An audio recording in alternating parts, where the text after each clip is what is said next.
Hello everyone, welcome back to the Run Academy. आप already जानते हैं कि आज के लेक्चर के अंदर हम क्लास 9 आईसीएसई फिजिक्स का जो पहला चैप्टर है जिसका नाम है मेजरमेंट एंड एक्सपेरिमेंटेशन, उसकी जो एक्सरसाइज है दैट इज 1A, उनके एमसीक्यूज और क्वेश्चन आंसर डिस्कस कर रहे हैं। एमसीक्यू मैं इससे पहले वाली वीडियो में डिस्कस कर चुका हूं। आज के लेक्चर के अंदर हम very short answer type questions को डिस्कस करेंगे। तो बिना कोई टाइम वेस्ट किए चलिए शुरू करते हैं।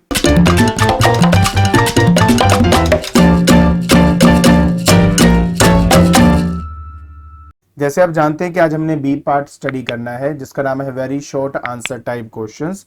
सबसे पहला क्वेश्चन आता है कि what is meant by measurement. देखिए, मेजरमेंट का बेसिकली मतलब होता है कि कंपैरिजन करना किसके साथ, एक स्टैंडर्ड वैल्यू के साथ किसी और चीज का।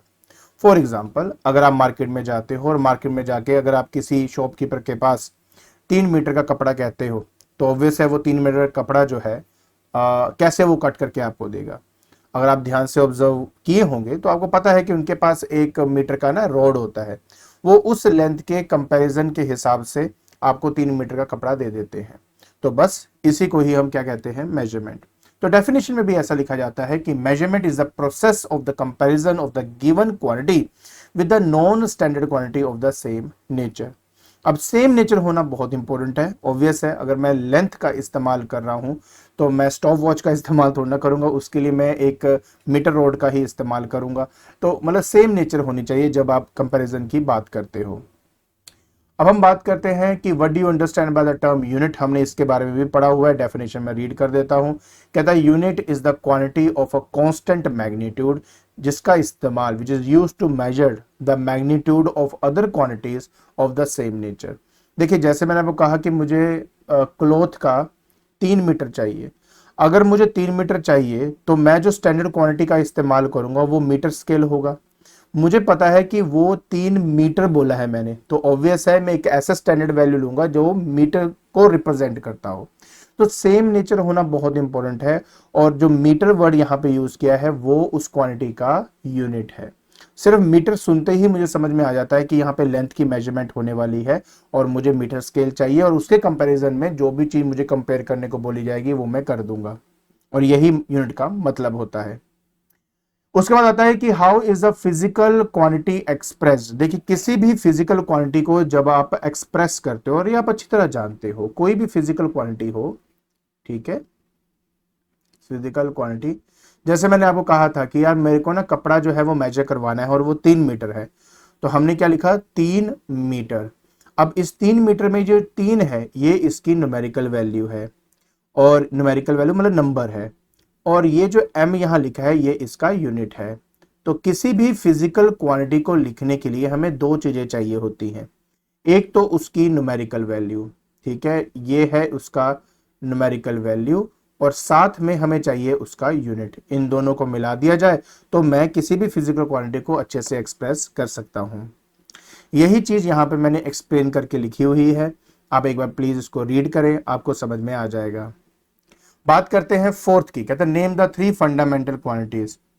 आपको मैंने पहले भी बताया है, कुल मिला के 7 फंडामेंटल हमारी क्वांटिटीज होती हैं, और साथ में 2 कॉम्प्लीमेंट्री यूनिट्स होते हैं जिसमें हमारे पास आ जाता है रेडियन एंड स्टे रेडियंस, ठीक है, एंगल्स एंड सॉलिड एंगल के यूनिट्स हैं आपके।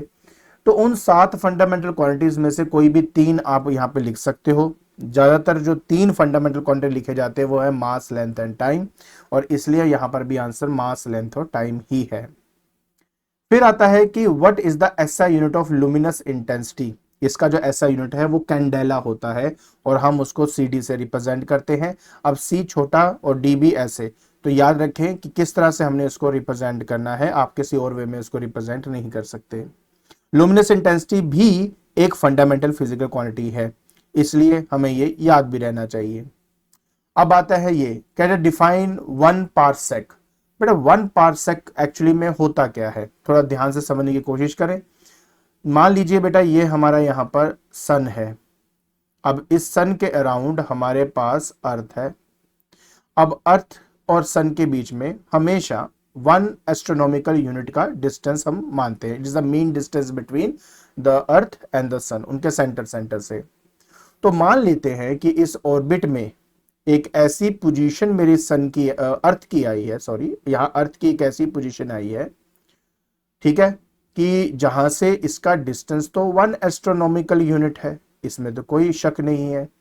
लेकिन अगर मान लीजिए कि मेरे पास एक स्टार है, ठीक है, और इस स्टार का डिस्टेंस जो है सन से, मैं 1 पारसेक सिर्फ तभी बोल सकता हूं अगर अर्थ इस स्टार के ऊपर जो एंगल है वो 1 सेकेंड का बनाए। कितना? 1 सेकेंड का। तो बहुत सिंपल सी बात आपको मैं समझाने की कोशिश कर रहा हूं कि देखिए, अर्थ जो है वो रिवॉल्व कर रहा है अराउंड द सन, और ऑन एन एवरेज जो मीन डिस्टेंस लिया जाता है अर्थ और सन के बीच का, वो 1 एस्ट्रोनॉमिकल यूनिट होता है। हम अर्थ की एक ऐसी पोजीशन ढूंढ रहे हैं जहां से अगर किसी स्टार के ऊपर मैं एंगल सबटेंड करूं तो वो मेरे स्टार और सन के साथ कितना एंगल बनाए? सिर्फ 1 सेकंड का बनाए। उस टाइम सन और स्टार के बीच की ये जो लेंथ आप देख रहे हो, इसको 1 पारसेक कहा जाता है। ठीक है, बस इस तरीके से हम अपने 1 पारसेक को डिफाइन भी करते हैं और समझते भी हैं। बाकी प्रॉपर वे में क्या आंसर लिखना है ये देखिए। तो कहता है कि 1 parsec is the distance from where the semi major axis of the orbit of the earth subtends an angle of 1 second. Semi major axis, ये वर्ड क्यों यूज किया गया मैं आपको समझाने की थोड़ी कोशिश करता हूं। हमारे पास जो सन है और उसके अराउंड जो ऑर्बिट है वो प्रॉपर सर्कुलर नहीं होता। हमारा जो ऑर्बिट है अराउंड द सन एक इलिप्टिकल ऑर्बिट है। कैसा है? एक इलिप्टिकल ऑर्बिट है। और उस एलिप्टिकल ऑर्बिट के एक फोकाई पर, एक्चुअली जो एलिप्स होता है उसके 2 फोकाईज होते हैं, उनके एक फोकाई पर हमारा सन होता है। एग्जैक्टली उसके सेंटर पे हम यहां पर एक लाइन अगर खींच दें इस तरह से, ये मैंने लाइन खींच दी है। अब ध्यान से सुनना प्लीज।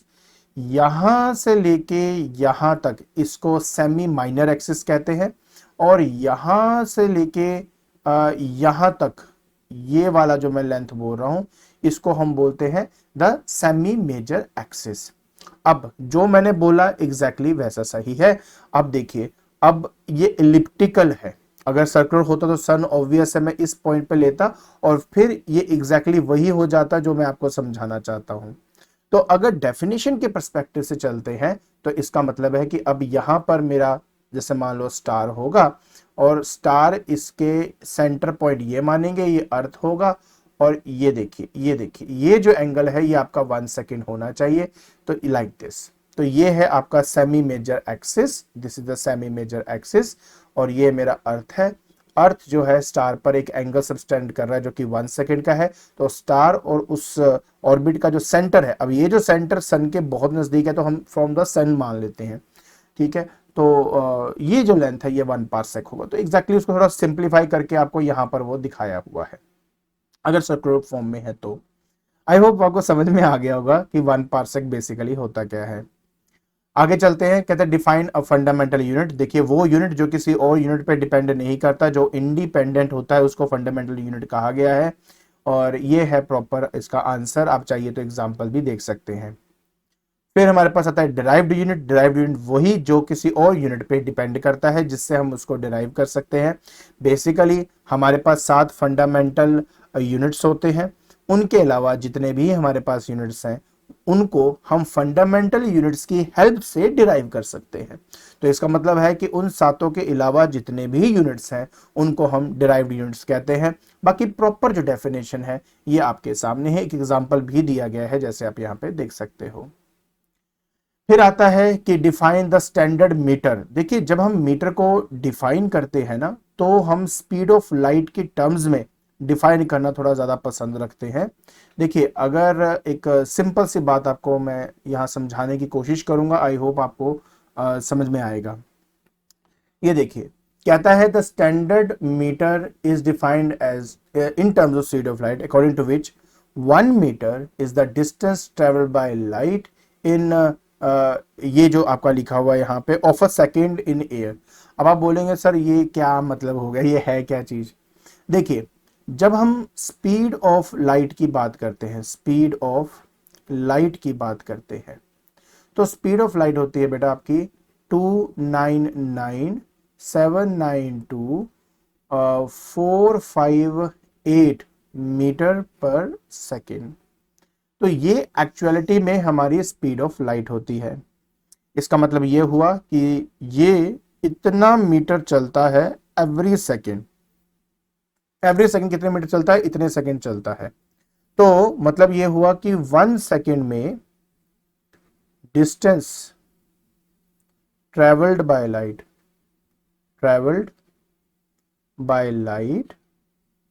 ठीक है, वो है 299,792,458 मीटर्स।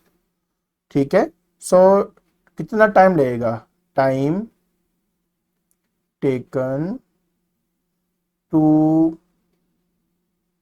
Travel 1 metre. तो ऑब्वियस है मैं 1 डिवाइडेड बाय बेटा ये सारी वैल्यू कर दूंगा और वही चीज देखो बेटा यहाँ पे लिखा भी है कि 1/299,792,458 of a second in air और इन वैक्यूम। तो बस इस तरीके से बेटा इस चीज को यहाँ पे डिफाइन किया गया है। ठीक है, वैसे इन जनरल हम जानते हैं ये 3 × 10 की पावर 8 मीटर पर सेकेंड होता है, जस्ट फॉर सिंप्लिसिटी। ठीक है, तो आप कह सकते हो 1/3 × 10 की पावर 8 मतलब ऑफ ए सेकेंड जो ये डिस्टेंस ट्रैवल करेगा वो आपका यहाँ पे 1 मीटर कहलाया जाएगा। फिर आता है कि how many nanometres related to the angstrom. मैंने इसके बारे में आई थिंक पहले भी आपको बताया है, आज मैं फिर बता देता हूँ। 1 एंगस्ट्रॉम होता है 10⁻⁻10 मीटर एंड 1 नैनोमीटर होता है 10⁻⁻9 मीटर। इन दोनों को आप डिवाइड कर दीजिए तो 1 nanometre divided by 1 angstrom is equal to 10⁻⁻9। ये कट जाएगा और जब ये 10⁻⁻10 न्यूमरेटर में जाएगा तो 10⁻+10 वो बन जाएगा। बेस सेम है तो पावर ऐड होगा तो -9 + 10 होगा, दैट विल बी 10 की पावर यहाँ पे आ जाएगा आपके पास -9 है ना, ये आपका -9 और ये 1 ही रह जाएगा आपके पास। तो ऑटोमेटिकली 1 नैनोमीटर आपके पास आ जाता है 10 एंगस्ट्रॉम। तो बस इस तरीके से आप इन दोनों को आपस में रिलेट कर सकते हो। आगे अब कहता है कंप्लीट द फॉलोइंग। अब देखिए सिंपल सी बात है, इनके जो आंसर्स हैं आप डायरेक्ट दे सकते हो, क्योंकि मैंने आपको पहले भी कहा था कि जैसे आपके पास 1 लाइट ईयर क्या होता है, उनकी जो वैल्यूज है वो याद रखेंगे तो आपका ही फायदा है। जैसे कि 9.46 10⁻15 मीटर ये मेरा 1 लाइट ईयर होता है। सो 1 लाइट ईयर का मतलब था distance travel by light in 1 year.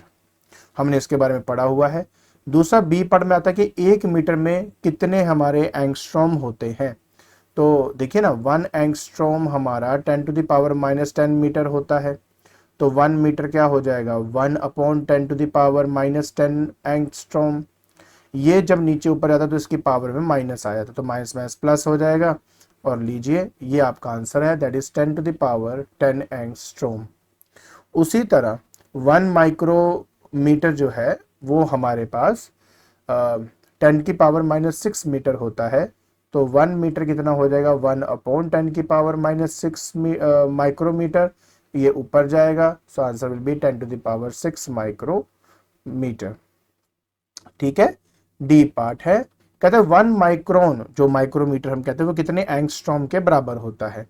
देखिए पहली बात तो 1 माइक्रोमीटर अभी आपको बताया मैंने 10⁻6 मीटर के बराबर होता है।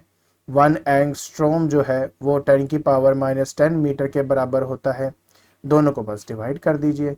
जैसे ही डिवाइड करेंगे तो 1 माइक्रोमीटर अपॉन 1 एंगस्ट्रॉम हमारा बराबर आ जाएगा 10⁻6, बट ऊपर जाके ये प्लस हो जाएगा तो +10, तो 10⁻4 आ गया। सो फाइनली आंसर है 10⁻4। तो 1 micrometre is equal to 10⁻4 angstrom मुझे मिलता है। तो इस तरीके से आपने इसका आंसर देना है। बाकी 1 फर्मी में हमें पता है 10⁻−15 मीटर्स होते हैं और इस तरीके से आप अपना आंसर दे सकते हो। चलिए कंप्लीट द फॉलोइंग। कहता है 1 ग्राम में कितने किलोग्राम होते हैं। पढ़ा है यार कि 1 किलोग्राम में 1000 ग्राम है तो 1/1000 हो जाएगा, मतलब 10⁻³ केजी इसका आंसर है।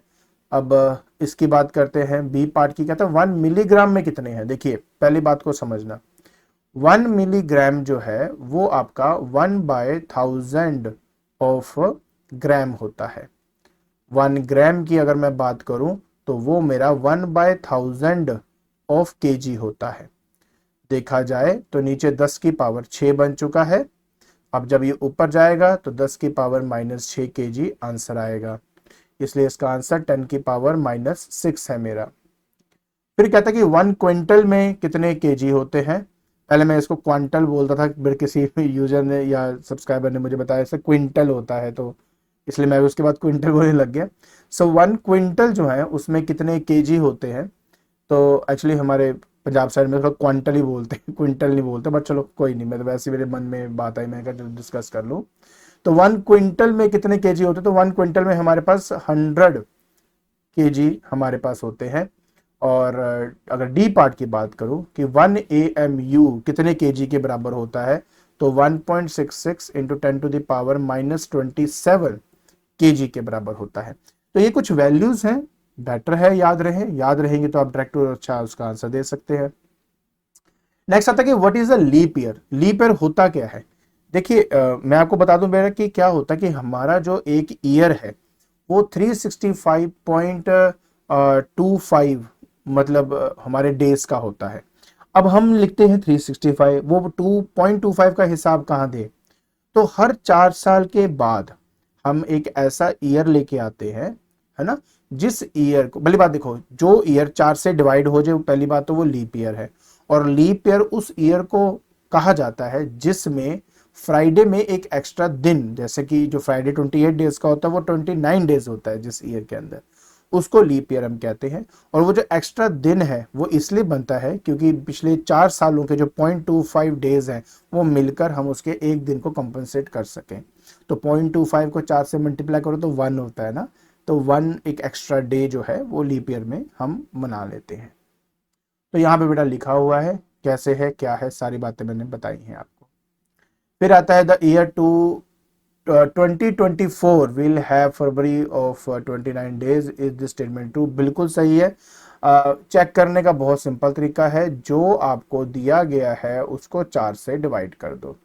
तो 4 से डिवाइड किया तो ये 20 आ गया आपके पास, 0 6 24 का 24 कट गया, क्योंकि पूरी तरह ये 4 से डिवाइड हो गया। इसका मतलब क्या हुआ, ये आपका जो 2024 में जो हमारा फरवरी होगा वो 29 डेज का होगा।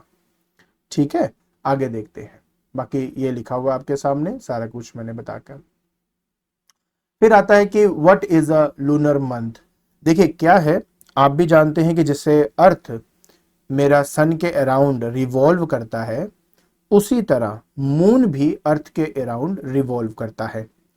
तो कितने टाइम के बाद वो रिवॉल्व करके दोबारा अपनी पोजीशन पे आता है उसको हम लूनर मंथ कहते हैं। एक मून जब अर्थ के अराउंड घूमता है तो 29.5 डेज लगाता है। उस पूरे कंप्लीट साइकिल को हम लूनर साइकिल या लूनर मंथ का नाम दिया हुआ है। और यही चीज देखिए यहाँ पे लिखा हुआ है, थोड़ा सा ध्यान से एक बार रीड कर लीजिए, आपको समझ में आ जाएगा कि इसके आंसर हमें कैसे देने थे। फिर आता है ये कंप्लीट द फॉलोइंग। तो सबसे पहले हमारे पास आता है अ नैनो सेकेंड। नैनो मतलब होता है 10 की पावर -9 सेकेंड।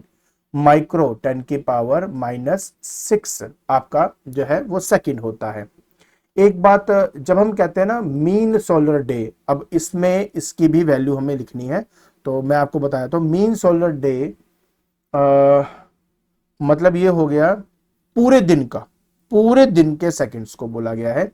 तो आपको पता है कि 24 घंटे होते हैं, हर एक घंटे में 60 मिनट्स होते हैं और हर एक में 60 सेकंड्स होते हैं। इन सबको मल्टीप्लाई कर दीजिए तो 86400 सेकंड आपको आपका आंसर मिल जाएगा।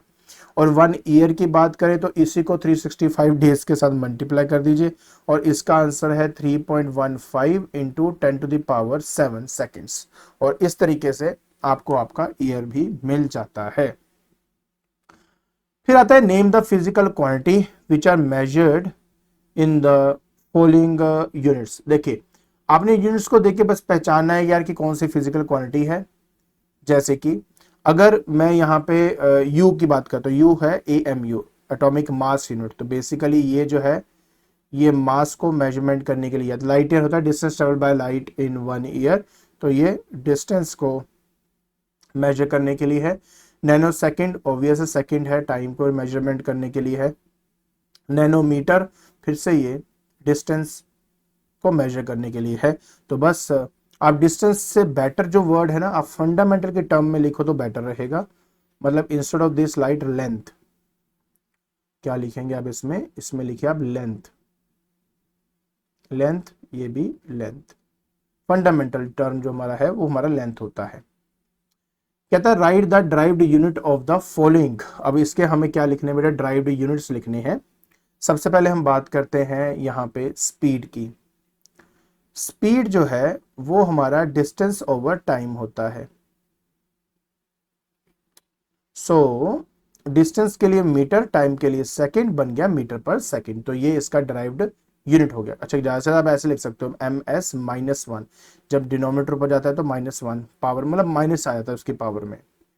बी पार्ट बेटा हमारे पास बनता है फोर्स। फोर्स क्या है, मास इंटू एक्सेलरेशन होता है। मास के लिए हम केजी का इस्तेमाल करते हैं, एक्सेलरेशन होता है मीटर पर सेकंड स्क्वायर। तो इसका जो यूनिट बन जाता है वो है केजी मीटर सेकंड की पावर -2। सी पार्ट में हमारे पास वर्क आता है। वर्क है फोर्स इंटू डिस्प्लेसमेंट, ये इसका फॉर्मूला है। जहां तक फोर्स है मैं ऊपर वाला फॉर्मूला यूज कर लेता हूं, केजी मीटर पर सेकंड स्क्वायर, साथ में डिस्प्लेसमेंट मीटर आ जाएगा, जिसकी वजह से बन जाएगा KG metre square per second square. आपकी बुक के हिसाब से लिखूं तो ये केजी m की पावर -2 s की पावर -2 हमारे पास हो जाता है। इसने ड्राइव यूनिट कहा है, SI यूनिट नहीं कहा। SI बोलता तो फोर्स का न्यूटन होता, वर्क का जूल होता, प्रेशर का पास्कल होता। ड्राइव यूनिट बोला तो इसलिए ड्राइव यूनिट के अंदर हम फंडामेंटल यूनिट्स का इस्तेमाल करेंगे। फिर मेरा हमारे पास आता है प्रेशर। प्रेशर होता है फोर्स अपॉन एरिया। फोर्स आपका आ जाएगा केजी मीटर पर सेकंड स्क्वायर, और एरिया की वजह से नीचे मीटर स्क्वायर आएगा। 1 मीटर से 1 मीटर कैंसिल हो गया, तो केजी मीटर -1 सेकंड -2, और ये बेटा आपका ड्राइव्ड यूनिट हो जाता है आपके प्रेशर का। ठीक है। Next, how are the following derived units related to the fundamental units. फिर से वही वाली बातें, देखिए मैं आपको थोड़ा करके बताता हूं। सबसे पहले तो अगर मैं यहाँ पे न्यूटन की बात करता हूं, तो न्यूटन किसका यूनिट है, ये मेरा फोर्स का यूनिट है। और अभी मैंने फोर्स का बताया केजी मीटर पर सेकंड स्क्वायर, ये इसका आंसर है। तो इसलिए इसका आंसर भी आएगा केजी मीटर पर सेकंड स्क्वायर। ठीक है, तो इस तरीके से आपने इसका जो आंसर है वो हमें देना है। ठीक हो गया। अच्छा अब आता है नेक्स्ट, फिर आता है बी पार्ट। फिर वो कहता है कि वॉट का बताइए। वॉट जो है वो पावर का यूनिट होता है। पावर होता है work done divide by time. थोड़ा वर्क के बारे में जान ले, ये लिखा है केजी मीटर, यहाँ गलती हो गई मुझसे, थोड़ा मैं अच्छा हुआ ना देख लिया दोबारा। यहाँ पे माइनस ये नहीं आना, माइनस थोड़ा आएगा, मीटर तो ऊपर ही है, तो ये ऐसे आएगा केजी मीटर स्क्वायर सेकंड की पावर -2। हाँ ये ठीक है आपका। हाँ तो बस इसलिए यहाँ पर भी हमारे पास क्या लिखूंगा मैं, KG metre square per second square. ये तो है वर्क का, बट नीचे टाइम होने की वजह से 1 सेकंड एक्स्ट्रा आएगा, तो केजी मीटर की पावर 2 सेकंड की पावर -3। तो इस तरीके से आपने ये वाला आंसर देना था। सी पार्ट की बात करते हैं। कहते हैं जूल बताओ, जूल। तो जो जूल है आपका, दिस इज जूल। जूल किसका होता है, ये एनर्जी का यूनिट होता है, और साथ साथ ये वर्क का भी यूनिट होता है। इसलिए वर्क का जो हमारा फॉर्मूला है that is kg metre square per second square. आप ये इसका आंसर दे सकते हो। और बाद में रह गया हमारे पास बेटा नेक्स्ट पास्कल। जो पास्कल है वो प्रेशर का यूनिट है, और प्रेशर मैं ऑलरेडी फाइंड कर चुका हूं, यह है फोर्स अपॉन एरिया। तो केजी मीटर की पावर -1 सेकंड की पावर -2, मैं वही यूज करूंगा, दैट इज केजी मीटर की पावर -1, सेकंड की पावर -2, और इस तरीके से आप अपने इस क्वेश्चन का आंसर देंगे। क्लियर जी? आगे चलते हैं। फिर आता है बेटा name the physical quantity related to the following unit. सबसे पहली बात किलोमीटर स्क्वायर, लेंथ का स्क्वायर, ये हमारा होता है एरिया। फिर आता है न्यूटन, न्यूटन किसका होता है? फोर्स का होता है। ज्यादातर आपसे इन्हीं के अराउंड ही पूछा जाएगा। जूल, आप इसमें एनर्जी लिख सकते हो, आप चाहें तो वर्क लिख सकते हो, कोई प्रॉब्लम नहीं आएगी। पास्कल, ये तो हमारा यार प्रेशर होता है। और वॉट, ये क्या है? This is power. तो बस इस तरीके से आपने इस क्वेश्चन का आंसर देना था। सो आई होप आपको अच्छी तरह समझ में आ गया होगा कि इन क्वेश्चन के आंसर कैसे देने थे। ठीक है, तो आज के लेक्चर के अंदर हमने very short answer type questions को डिस्कस किया एंड आई होप आपको समझ में आ गया होगा किस तरीके से आपने इन क्वेश्चंस के आंसर देने थे। अगर आपको वीडियो पसंद आ रही है तो please like it, share it and subscribe it. आज के लिए बस इतना ही। Thank you so much.